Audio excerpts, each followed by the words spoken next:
Halo Sobat IMC dimanapun Anda berada, berjumpa lagi di YouTube series Cek Fakta Reproduksi Perempuan. Dan tentunya bersama dengan Dr. Caroline Tirtajasa SPOGK yang merupakan dokter spesialis kebidanan dan kandungan konsultan dengan subspesialis fertility dan juga hormon reproduksi. Beliau juga merupakan ahli bedah laparoskopi dari Rumah Sakit IMC Pulau Mas. Halo dokter. Halo Vi. Kabar baik ya dok hari ini ya. Baik, di sini juga sudah hadir ada Mbak Mary. Halo. Halo Mbak Mary, kabar baik juga hari ini ya. Mbak Mary, boleh dong diceritakan untuk sobat IMC di sini nih kira-kira keluhan apa sih yang membawa Mbak Mary ini akhirnya bertemu dengan dokter Caroline?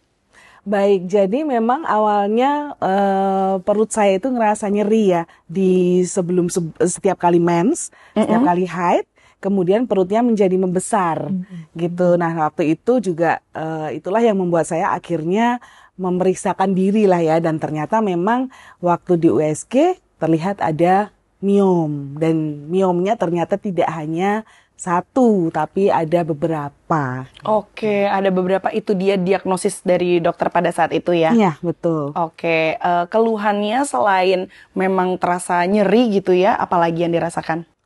Yang pasti sih perutnya menjadi membesar ya. Jadi dari tidak nyaman jadinya ya? Iya, waktu ke waktu nggak hamil tapi kok membesar gitu kan. Dan setiap kali mungkin waktu posisi tidur gitu ya, kalau diraba itu ada kayak benjolan terasa. Oh, jadi sudah ada terasa kayak benjolan gitu ya. Lalu diagnosis dari dokter Caroline seperti apa nih detailsnya? Iya, jadi waktu itu saya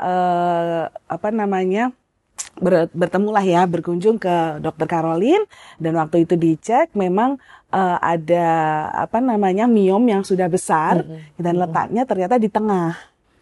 Di tengah rahim waktu itu ya dok, dan juga terlihat itu 12 cm kalau nggak salah waktu itu, ada juga yang 10 cm, dan ternyata dicek di posisi yang lain ternyata juga ada juga kecil-kecil. Jadi memang karena waktu itu saya rencana untuk hamil gitu kan, jadi dokter pun juga menyarankan untuk diangkat melalui operasi waktu itu. Baik, dari operasi yang ada nih kan jenisnya ada yang laparotomi dan juga laparoskopi. Waktu itu akhirnya dokter Caroline menyarankannya untuk operasinya yang laparotomi. Laparotomi ya. Betul, jadi yang memang dibedah ya dok ya, waktu itu diangkat karena posisinya besar dan ada di tengah, kemudian kan masih ada yang kecil-kecil yang lain gitu kan, dan itu yang memang harus dibersihkan, dan juga karena mau program hamil, jadi rahimnya harus direkonstruksi.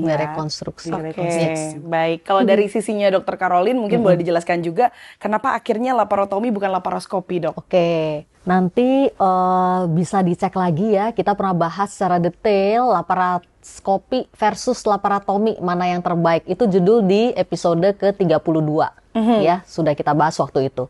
Jadi laparotomi atau laparoskopi biasanya yang mana yang terbaik itu akan dipilihkan oleh dokter ahli yang akan melakukan operasi. Tergantung dari model tumor kandungan yang akan diangkat, tujuan fertilitasnya apa, keluhan pasien, dan tentu juga jam terbang serta kompetensi dokter yang akan melakukan operasi tersebut. Nah, khusus untuk kasus Mary, waktu itu miomnya ternyata kita angkat 17 ya, Mary, banyak banget. 17 miom. Wow. 17 miom. Okay. Rahim itu sebetulnya ukurannya cuma 7 cm. Jadi bayangkan ada yang 12, ada yang 10, ya Mary, ada 17 tuh. Ada banyak ya. Makanya perutnya terasa membesar karena rahim udah sampai di atas pusar sini ya, Mary, berbenjol-benjol, makanya kalau kerabat juga ada benjolan. Selain yang besar-besar itu 12-10 cm, ada juga yang ukuran 5 cm, 4 cm, 3 cm, itu banyak dan posisinya itu di tengah rahim.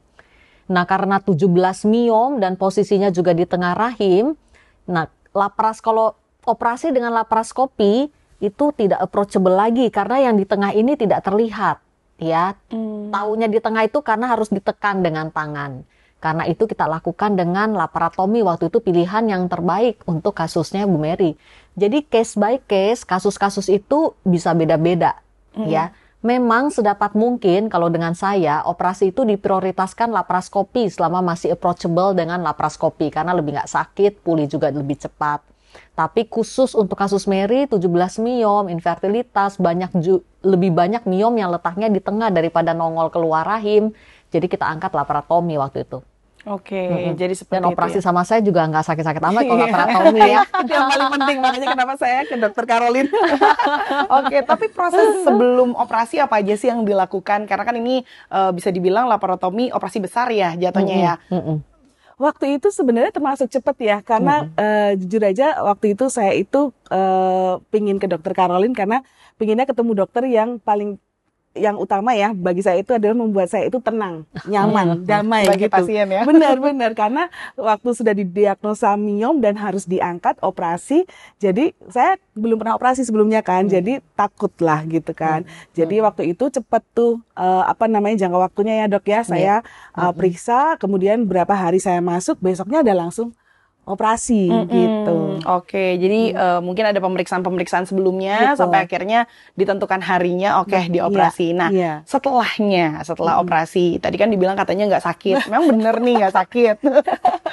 Waktu prosesnya mungkin nggak kerasa sakit ya, dan memang setelah after operasi pun juga benar-benar ini di luar dugaan lah ya, di luar apa yang saya takutkan lah gitu kan, karena memang proses pemulihannya cepet gitu, karena waktu itu 1 hari saya udah bisa jalan ya dok ya, saya juga 1 hari? nggak nyangka bener, iya karena operasi besar gitu kan, saya pikir butuh beberapa hari ya kalau cerita dari teman-teman kan gitu, tapi waktu itu kenyataannya saya 1 hari habis itu udah bisa jalan, bahkan nggak ibaratnya gini ya, nggak nunggu 1 hari, kalaupun mau ke toilet juga sudah bisa jalan. Oh gitu. Iya. Jadi memang proses pemulihannya cukup cepat Benar, ya. benar banget. Berapa hari jadinya untuk rawat inapnya waktu itu setelah Waktu operasi? itu cuma Sekitar 45 hari ya. 3-4 hari Iya, ya, Cepat betul. ya jadinya Betul. ya, nggak lama ya. Oh tuh, jadi kalau memang operasi mau laparoskopi mau laparotomi, yang penting adalah dokternya ya, pilihan dokternya ya. Oke, tapi apa sih yang membuat Mbak Mary ini jadi yakin banget nih operasi dengan dokter Caroline? Karena kan mungkin ini adalah keputusan yang besar gitu kan yang diambil. Jadi memang waktu itu saya sih melihatnya melalui sosial media dok, waktu itu ya. Dan banyak cerita lah atau banyak pengalaman ya yang sudah dibagikan oleh pasien-pasien dokter sebelumnya gitu kan. Dan memang beliau ini sangat welcome banget gitu waktu pasien datang gitu kan. Memberikan diagnosa juga tidak yang menakut-nakuti ya ibaratnya, tapi memberikan solusi gitu, memberikan solusi dan juga membuat kita itu yakin untuk melangkah bahwa memang itu yang disarankan dokter adalah pilihan yang terbaik bagi kami ya sebagai pasien. Baik, seperti itu ya. Mungkin dari Mbak Mary ada yang mau disampaikan juga nih untuk Sobat IMC yang memiliki keluhan yang sama tapi masih takut nih untuk dokter, gimana? Jadi sih mungkin saran saya jangan menunda-nunda ya, itu yang pertama ya. Jadi di saat kita merasakan sesuatu gitu kan, ada yang tidak nyaman gitu terkait dengan reproduksi kita lah ya, ataupun waktu kita menstruasi, sebaiknya kita segera untuk ke dokter supaya didiagnosis dan juga mendapatkan saran ataupun tindakan yang terbaik lah gitu. Baik, nah kalau dari dokter sendiri nih mungkin ada yang mau disampaikan untuk Sobat IMC mengenai untuk pasien yang masih takut-takut nih untuk melakukan tindak operasi. Jadi bagian takut operasi ya pilihlah dokter yang tepat tentunya ya. Untuk edukasi yang lain, episode 32 tadi dicek ya, bedanya laparotomi dengan laparoskopi dan bagaimana kita memilih operasi yang terbaik, itu biasanya memang harus didiskusikan dengan dokter yang akan melakukan operasi tersebut. Baik, jadi memang harus memilih dokternya yang tepat ya, Benar. biar kita juga mendapatkan penanganan yang tepat. Betul. Oke, kalau begitu Dokter Caroline terima kasih banyak, Mbak Mary juga terima kasih Terima banyak kasih. waktunya. Baik Sobat IMC, jika Anda ingin mengetahui video-video lainnya, Anda bisa cek langsung di sosial media Dokter Caroline yang sudah kami tampilkan di layar. Kalau begitu terima kasih banyak sudah menyaksikan YouTube series Cek Fakta Reproduksi Perempuan. Kita berjumpa lagi di episode-episode berikutnya.